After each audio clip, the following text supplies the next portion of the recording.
Cando me digan, sí. Bueno, pois, moi bo día e, como sempre, moitas gracias por asistir a esta rolda de prensa dos venres nunha semana na que pois os galegos tuvemos a oportunidade de comprobar a importancia de contar cun goberno respaldado por unha maioría suficiente que apoia as súas accións e dá a estabilidade política necesaria pois, para que Galicia siga avanzando, tanto a nivel económico como a nivel social. E falo, en concreto, da abismal diferencia existente entre o goberno galego que preside Alfonso Rueda e un goberno central paralizado, sen proxecto e que cada día conta con menos apoios parlamentarios e sociais tamén que o que encabeza en España Pedro Sánchez. Mentras en Galicia o goberno de Alfonso Rueda está a darlle os últimos retoques aos orzamentos da Xunta de Galicia para o vindeiro ano 2026 que, como é habitual, serán aprobados no Consello da Xunta, remitidos ao Parlamento e aprobados definitivamente antes de que remate o presente ano para que poidan estar plenamente operativos desde o 1 de xaneiro do 2026, pois o goberno de Pedro Sánchez incumpre, dende o pasado martes 30 de setembro, a súa obriga constitucional de presentar ante o Congreso os presupostos para o ano seguinte, neste caso para o ano 2026. É preocupante que o actual goberno de España traballe cuns orzamentos prorrogados dende o ano 2023. É dicir, unhas contas que veñen da pasada legislatura, que foron aprobadas por unha maioría do Congreso totalmente diferente á que existe agora e que, supostamente, respalda a Pedro Sánchez. E unha paralización que se traduce nunha total conxelación da acción política do Goberno central, paralizando investimentos e proxectos, unha paralización que reduce a eficiencia das políticas públicas estatais, unha paralización que anula a eficacia de posibles leis como a de vivenda ou que deixa sen efecto medidas económicas comprometidas, como pode ser a conxelación do salario dos empregados públicos. Unha paralización moi preocupante para Galicia polas graves consecuencias que pode traer consigo a hora de desenvolver novos proxectos estratégicos ou avanzar na realización dos existentes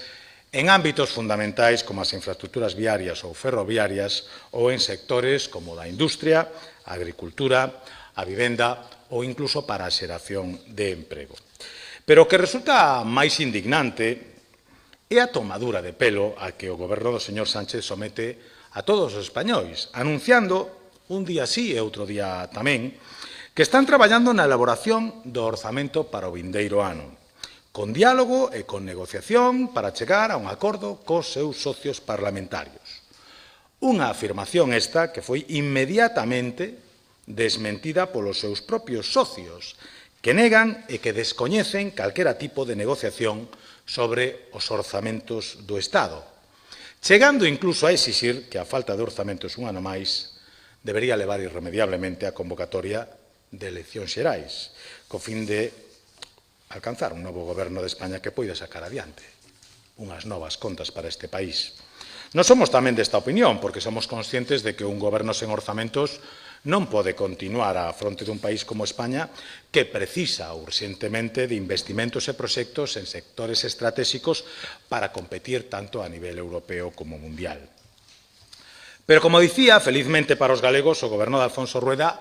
sí que cumpre os seus compromisos e sí está a avanzar na elaboración dos orzamentos da Xunta para 2026, mantendo fielmente a súa senda de estabilidade, a pesar das incertezas que existen a nivel internacional e nacional e, o que é máis grave, sen coñecer dato algún das previsións económicas do goberno de España que poidan orientar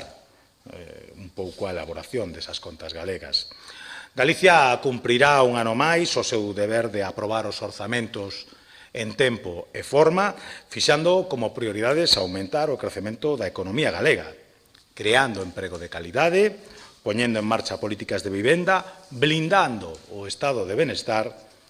desenvolvendo as novas competencias sobre o litoral, ademais de continuar loitando contra o cambio climático e a potenciación do rural. Ademais, a elaboración e aprobación dos orzamentos debe vir acompañada dunha boa execución dos mesmos, algo no que Galicia tamén é un referente a nivel estatal. E así o puse de manifesto a conta xeral correspondente ao ano 2024, aprobada o pasado luns no Consello da Xunta, na que, a modo de resumen, gustaríame destacar que Galicia pechou ese ano co 100% do orzamento executado, reducindo a súa débeda en 234 millóns de euros, cun incremento do PIB do 2,8%, é dicir, medio punto máis do previsto inicialmente, reducindo dende o ano 2011 puntos a brecha de PIB per cápita coa media do Estado e coa menor taxa de paro dende 2008, 2 puntos por debaixo da media española. E, ademais, liderando o esforzo investidor ao duplicar a media do Estado e manténdose como un referente no pago a provedores, 17,32 días fronte aos 31,15 días de media das comunidades autónomas. En definitiva, España non pode seguir nas mans dun goberno totalmente paralizado, sen apoio parlamentario, con orzamentos constantemente prorrogados e, polo tanto, sen proxecto de país. Porque, ademais, eu creo que Galicia non merece un goberno de España que a ignore e a menosprece constantemente, como está a pasar en cuestións como a prestación da dependencia, a renovación ou repotenciación dos parques eólicos, o castigo a Lugo na nova planificación eléctrica ou o propio traspaso da AP9 que sufre o calvario das 58 vergoñentas, incomprensibles e interminables prórrogas semanais que sofre no Congreso a proposición de lei, recordo, aprobada por unanimidade neste Parlamento para a transferencia desta autoestrada a Galicia. E que tamén sufre, por certo, a incomprensible decisión do goberno do señor Sánchez de non levar adiante o rescate e a liberación dos peaxes da AP9, tanto despois do ditame da Comisión Europea sobre a nulidade das prórrogas realizadas sobre a concesión desta autoestrada, como tendo presente os cálculos económicos que aseguran que o precio do rescate e o custo das bonificacións ata o remate da concesión é prácticamente o mesmo. Esta mesma semana volvemos a escoitar ao secretario de Estado de Transportes xustificar que non se proceda ao rescate da AP9, abro aspas, polas súas implicacións xurídicas e económicas millonarias. Iso sí, sen proporcionar un só dato da contía desas supostas implicacións económicas millonarias e facendo caso omiso, ignorando unha vez máis o estudo realizado pola Xunta sobre o custo do rescate, exactamente 2.356 millóns de euros, cifra moi semellante a que supón o abono das bonificacións das peaxes ata o remate da concesión. E isto sen ter en conta que cada ano que pasa o custe do rescate se incrementa considerablemente 25 millóns máis en concreto dende o pasado ano ao presente 2025. Como ben dixo o secretario de Estado esta semana, os que rescatan non son os gobernos, son os cidadáns. E por iso lle exiximos que unha vez máis o Goberno de España que polo ben deses cidadáns proceda ao rescate da AP9, libera as súas peaxes e proceda a súa transferencia a Galicia. É o que lle estamos a pedir todos os galegos, que ademais veríamos mellorada a nosa seguridade viaria e veríamos tamén como esta decisión repercutaría de xeito moi positivo nos nosos petos, nos petos de todos os galegos. E xa para rematar e para poñerme a vosa disposición para atender calquera pregunta que consideredes oportuna, eu quixera facer unha reflexión, se me permitides, sobre o talante democrático que está a demostrar nos últimos días o BNG, especialmente a súa voceira, a señora Pontón. Pregúntome que estarían a decir dende a bancada da esquerda nacionalista de Galicia se unha persoa relacionada co Partido Popular actuara como fixo un energúmeno vinculado ao bloque nacionalista galego no pleno do Concello de Pontareas a semana pasada. Nós sempre respectamos e respetaremos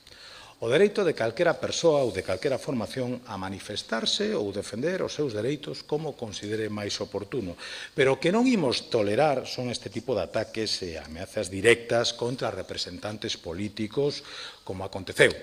esta semana no pleno de Pontareas coa súa alcaldesa, a quen lle quero trasladar desde aquí todo o noso apoio e o noso ánimo. O que estarían dicindo os voceiros nacionalistas se un alcalde do PP, días antes da celebración dunha moción de censura democrática, mandara a policía local a desaloxar dos seus despachos os que foron os seus compañeiros de goberno,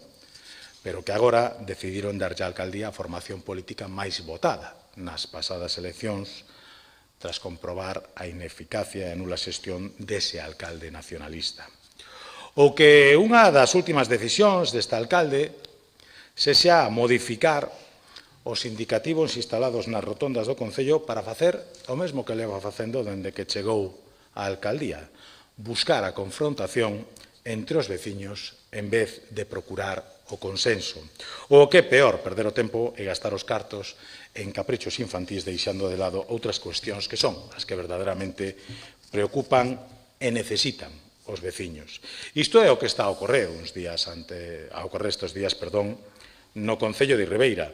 unha vez que se coñeceu que o Partido Popular vai recuperar a alcaldía gracias ao apoio de varios concelleros independientes que ata agora apoiaron o BNG, que, por certo, aceptou encantado os seus votos, a pesar de coñecer que procedían dunha escisión do Partido Popular. O que para a señora Pontón é bochornoso non é máis que goberne a formación política que conseguiu o maior respaldo dos seus veciños nas eleccións municipais. Algo que dende o Partido Popular podemos decir con todo orgullo, tanto en Forcarei como en Touro, Fisterra, Carral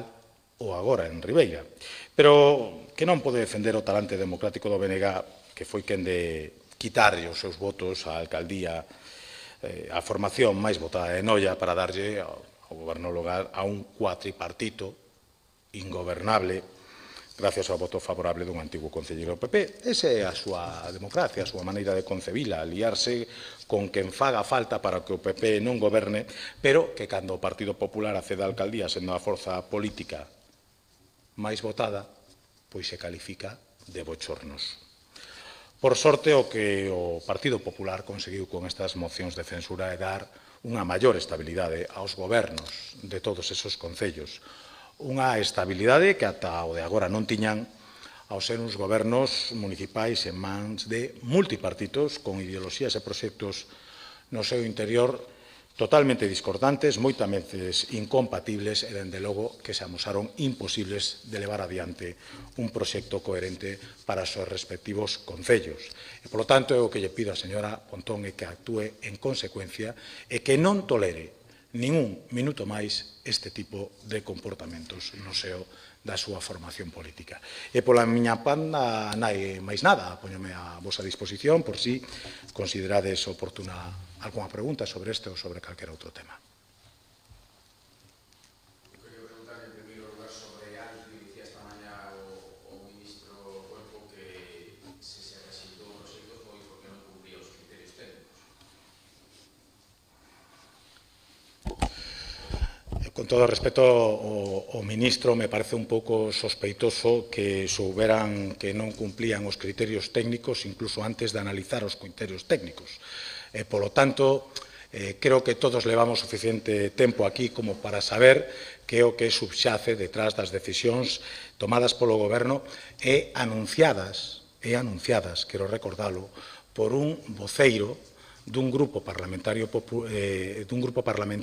galego que non forma parte do Goberno. Así que me van permitir que me fíe moito máis dos criterios dos técnicos que se van pronunciando de maneira clara e que estableceron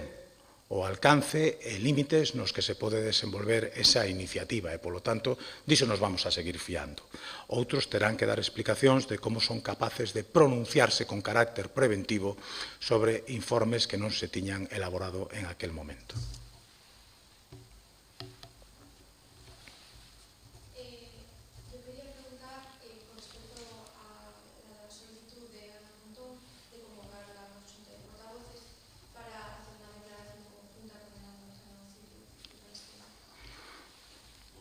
Bueno, respecto á convocatoria desa xunta de portavoces, pois nos pronunciaremos cando se acorde. Se non recordo mal, temos unha xunta de portavoces prevista para o vindeiro martes. Antes de pronunciarme sobre calquera proposta de declaración, me gustaría que alguén respostara, porque no último pleno a nós se nos trasladou unha proposta, nós fixemos unha contraproposta, pois todavía non tuve resposta de ninguén. Entonces, supoño que antes de plantexarme novas cuestións, alguén terá a deferencia e a educación de decirnos que opina sobre a contraproposta que trasladamos, xa digo, pois fai máis de unha semana.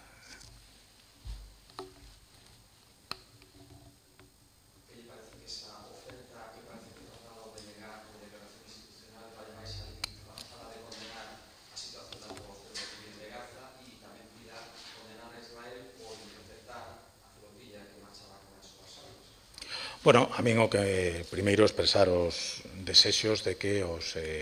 tripulantes da flotilla regresen sanos e salvos canto antes aos seus fogares. Creo que iso é algo que nos une a todos e a partir de aí me parece que hai que entender cal é o momento no que estamos. En este momento o que hai en riba da mesa é un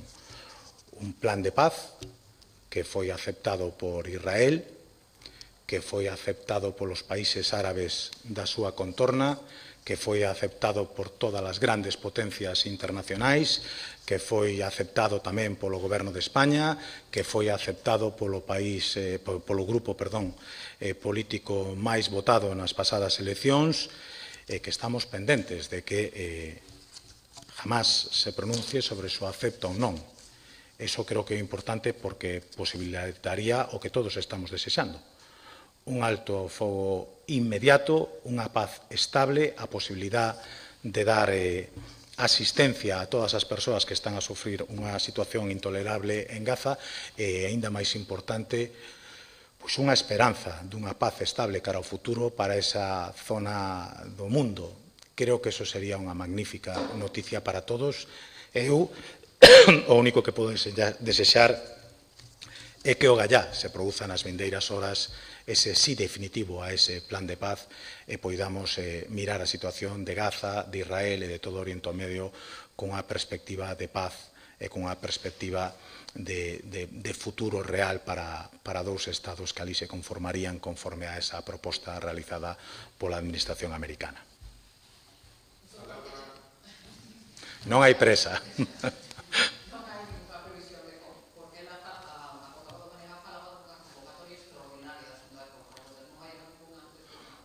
Honradamente, estamos a... Descoñezo, quero dicir, non sei o que se falou, non teño nin idea. En todo caso, home, estamos a venres, creo que o martes é un plazo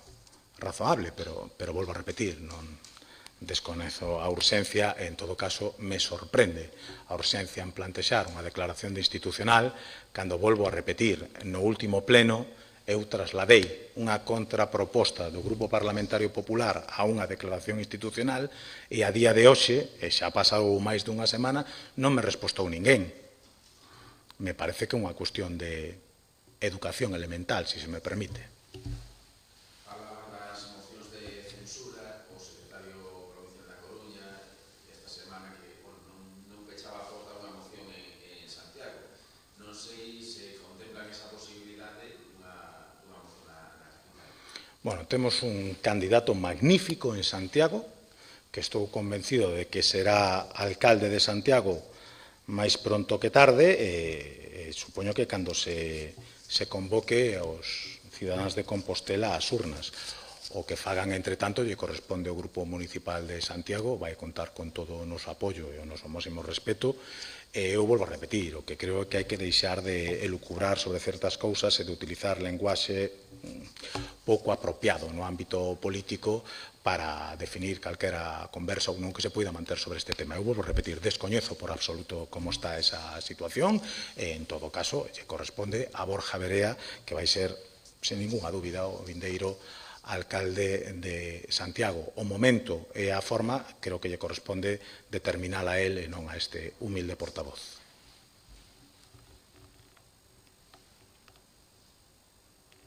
Algunha cousa máis? Non? Pois moitísimas gracias e mirámonos na seguinte.